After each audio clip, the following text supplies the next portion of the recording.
And courts have no obligation to actually listen to that. And as I said, it encourages the use of supplemental textbooks, in addition to the approved textbook, and encourages individual districts to find their own policies for how to adopt those. For a sense of what we're talking about with these supplements, something like pandas would qualify, although it's somewhat tainted after Dover. But the Louisiana Family Forum, which authored the bill in the first place and also authored the Washington policy that it's based on, publishes a textbook addendum, or addenda, as they call it, the singular, which, among other things, talks about the importance of a global flood to Earth history. It cites young Earth creationist Jonathan Woodmarap to say that there's no, who made famous by his discussion of what to do with all of the rhino poop on the Ark, who here talks about how there's no complete geological column. And in discussing human evolution, mentions Malcolm Bowden, whose name I didn't recognize, so I Googled it, and what you come up with when you Google Malcolm Bowden is this, which is sort of perfect. You've got, at JesusIsLord.com, his basic scientific arguments for geocentricity. So this is the sort of stuff we're talking about trying to slip in using these laws. We certainly hope to stop this, and since we're in an academic setting, I'll mention that we used academics to do this. Louisiana's governor, Bobby Jindal, went to Brown University. He was a pre-med there. So we talked to his college genetics professor, who put out a statement saying that he was a good student in my class when he was thinking about being a doctor. I hope he doesn't do anything that would pull back the next generation of Louisiana's doctors.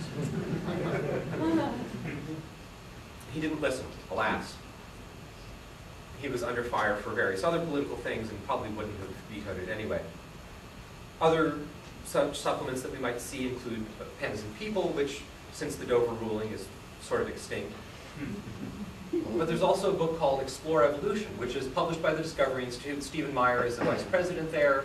Scott Minich was one of the witnesses in Dover. Jonathan Moneymaker is at, I want to say he's at Biola, but I'm not sure about that. Paul Nelson is a Discovery Institute fellow. And Ralph Seelke testified in the Kansas Kangaroo Report in 2005, as did Meyer. And many have also, yeah. So this book, the subtitle here, you probably can't see it from the back, is The Arguments for and Against Neo-Darwinism, which is practically a direct quote from that ICR statement about the strategy going forward, right? Present the arguments against evolution, even if they're not explicitly arguments for creation. Where it recycles a lot of the arguments that were used in Pandas, but where Pandas would say, evolution is wrong about this, therefore intelligent design is right. Explore Evolution just says, well, evolution is wrong about this, what's next? To the extent that it argues for anything, it has this figure where it contrasts a standard evolutionary tree of life with this that it calls a polyphyletic view, or elsewhere, an orchard view of life. That is multiple trees, polyphyletic multiple trees. When I think of a bunch of trees, orchard is not the first word that comes to mind. An orchard is planted, it's pruned, it's tended. And if you poke around a little bit, the only references that I can find to an orchard model of life is this figure from the 1991 International Conference on Creationism, where here you have the creationist lawn that this author is rejecting. You have the evolutionary tree, which of course he rejects. And here at the bottom you have the neo-creationist orchard. It's basically the same thing there and there. To the extent that they're arguing for anything, they're arguing for creation science. They're also making the argument badly. For those of you who study biology, they basically say that homology is bad science, is not really an argument for evolution, because look, wool crickets and mold look kind of similar. It's really hard to know where to begin with it. But we will have hopefully by the end of the year, we're planning to post a complete critique of the book on NCSC's website. So, what can we do about this? One of the things that's really important is having what I talk about, a constituency for science education. It's important to know what's going on in your kids' classes, and it's important to talk to the teacher and make sure that they know that you want them to be learning evolution, that you don't want any of this other nonsense sneaking in. It's important to talk to them and let them know, because a lot of the teachers want to do the right thing, but they're getting pressure from all sorts of different people, and the easiest thing is to scale back the amount of evolution that they want to teach, or to give in a little bit here and there. And if they know that there are people in the community who are with them, really helps. Talk to policymakers, do the same thing. Make sure that they know that there are going to be consequences if they vote the wrong way, that you're watching and that this is important to you.